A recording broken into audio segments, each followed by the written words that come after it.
welcome back to Red Ted Art. Today we have some mindful journals for you to make. It includes a printable that you can get down below. Remember to print it out 2 pages per sheet to get the A5 format. You can mix and match to suit your preference, your colours, your choice, and it's all about empowering you to feel good about yourself. We created it for International Women's Day because we thought it'd be a great way to empower you to make changes in your life, or be kinder, or think about things in your life that you would like to change or influence. Now there's 3 sets of printables. You can make the journals, you can make some bookmarks, there'll be another video on these soon, and also my friend Hattie Fan, to help create these videos, she's got some never-ending cards which look amazing.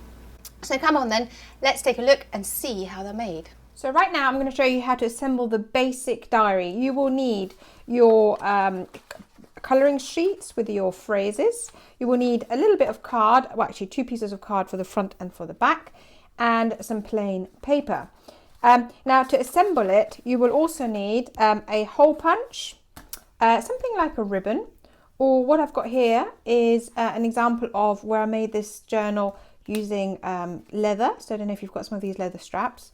So and also if you want, you can add some colours. And I've also got an example here which I've made previously where I use these sort of jump rings. So if you can get hold of these, they're really fun as well, because that's a really easy way to create, add extra pages as you go along. So I'll put these to the side and we'll get making. Oh, sorry, and today we're going to use ribbon to bring it all together. So let's cut all our things in half. That's the first thing you need to do, is to cut all your paper in half. The easiest way to do it is to fold one as neatly as you can, and then use that as a guide and cut. I'm going to just cut through, not all the pages in one go, because that can be quite tricky, but I'm going to do that now, repeat that with all my pages, and we'll speed that bit up, and then we'll come back to the next bit.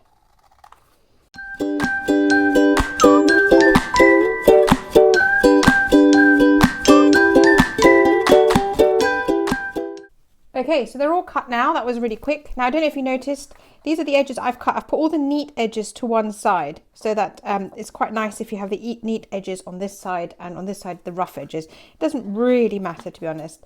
Then you pick what dividers you want. Now, you could just use one on the front cover and have plain on the inside. Or, for example, you could have one section about kindness.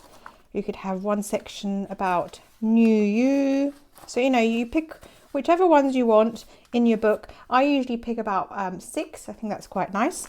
So I'm going to just pick 3 now, because we're just doing a sample diary.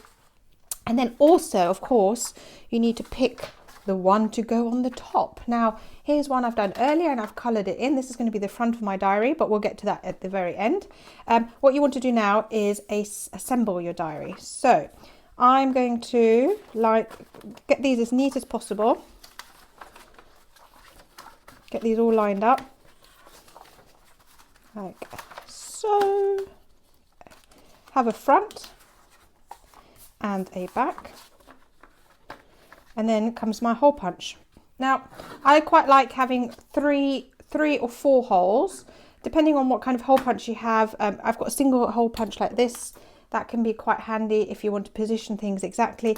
But you know what, the quickest and easiest way to hole punch all your sheets equally is, and this is going to be not in even spaces, but what I'm going to do is I'm going to bring my hole punch, I've got it upside down, I'm going to bring it right to the edge, and then I'm going to repeat at the bottom, bring it right to the edge, so that I've got this little corner here lined up with all my sheets of paper.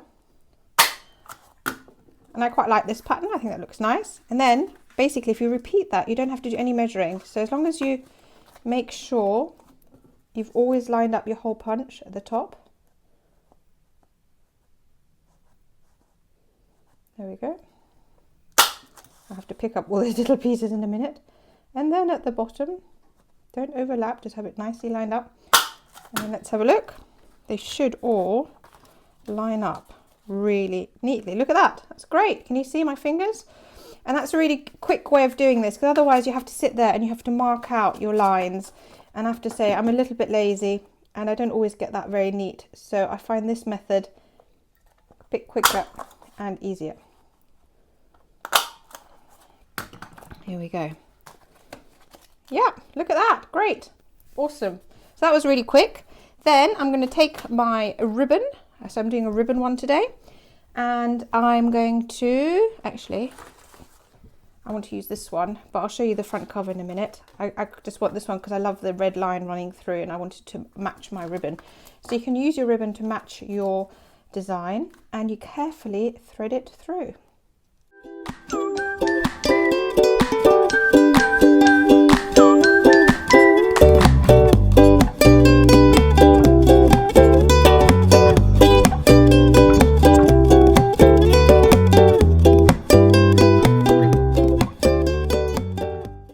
Now, because they're ribbons, you can unknot it if you want and replace or add more and just replace, put a new ribbon there or use the same ribbon again. I'm just going to leave it like so and like so. And there you have your basic, oh, I haven't knotted that properly, your basic diary finished. I love it. Don't you think that looks amazing? So cute. And you have a really great way, you can draw on it, you can carry on your doodling, you can think about things. And as you're colouring in about being kind, for example, think about the kind things you could do and add messages in here about things you're planning to do to change, you know, how things go or change things in your life or change things at your school. And I think, you know, being bold, being brave, you know, believing in yourself, is really, really important in life. And this diary is a really great way to kind of think about your life. And if you feel like you need to, you can make some changes and be bold about the future. Because you know what, you guys, you are the future and you will change things for better by being better people. So just very quickly, the way I did this cover is very simple. I coloured this in first, cut it out, and then you just print stick it on, and that's how easy it is to do. And what's great about doing it this way is that if you decide halfway through your colouring that, I don't know, you're not really happy with what you've done or something, you can just use a new sheet and have another go. And that of course is very easy. Now on my sheet, I just want to also point something out. If you have a look, they're not perfect. My pen ran out of colour up here, so it's a bit light at the top, a bit dark at the bottom. If you look at this one, I've made some tiny mistakes, tiny mistakes, but like I say to my kids, you know what? Mistakes don't matter. At the end, it will look great. So be bold, be brave, just colour, have fun, enjoy, you know, explore, see how they go, and just have, you know, have different covers with, you know, black or bold colours. You can use a, you know, red or blue or whatever, or the simple white. And, you know, it doesn't matter if it's not perfect. I think they still look great. And you can make these journals yourself as well. And of course, you can be the change. You can be bold, you can be brave, and you can really think about your life and see how these journals can help you think about the future. Anyway, don't forget to like, comment, subscribe, and hopefully see you again soon. Take care. Bye.